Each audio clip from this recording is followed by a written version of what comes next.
And when you watch Little Brother 626 on Netflix, you'll find out why we have that tag.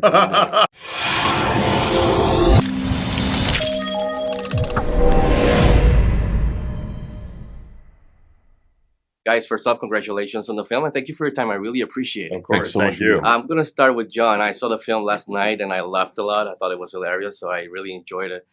Besides something that impressed me, besides the laughs and the funny, was that it was heartfelt and touching when everything ended at the end, obviously. So I want to ask you, besides the laughs and the raunchiness and stuff underneath it, what resonated about the emotional core of the film?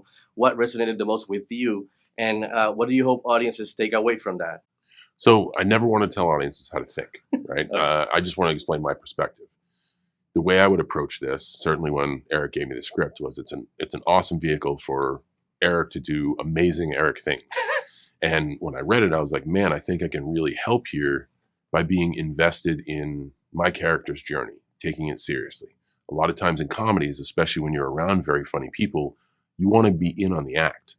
But the best way I could contribute to Little Brother by being in on the act was being serious and going through a transformation of, I think this is my lane of happiness, although I'm really depressed, to taking life's lessons from an unlikely source to achieving a life of joy and happiness. And I think that when you commit to the story rather than just running your spots and kayfabing the angle, it allows you to get moments at the end of man, I laughed at all these gags and this physical comedy, and I'm rooting for these people at the same time. I hope that makes sense. Yeah, definitely. It shows on screen, and I definitely felt that after watching the film.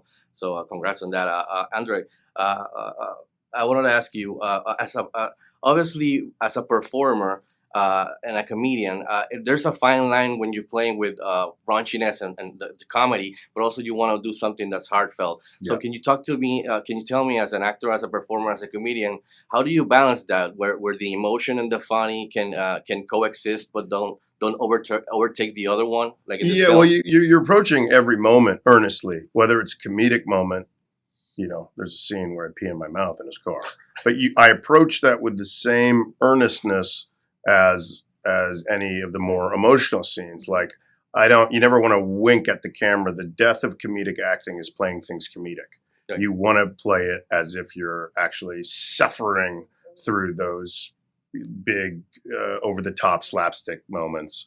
When George Costanza on Seinfeld is getting very upset, he doesn't go, George is getting upset. He goes, George is getting very upset. And he's playing it earnestly. So no matter what the scene or the moment or the beat is, you want to bring like a genuine, earnest is the best word I could say. You want to play it grounded no matter how ridiculous the set of circumstances. And I thought you guys did a great job with that. John, you're known in the industry and to us fans as someone who's disciplined and respectful and optimist. So and with having the themes, very nice to say. I will You're take welcome. all Yeah, sure. those. Yeah, and having the themes in mind of Little Brother, I wanted to ask you, what advice would you give any little brother out there who's maybe struggling or having a tough time right now?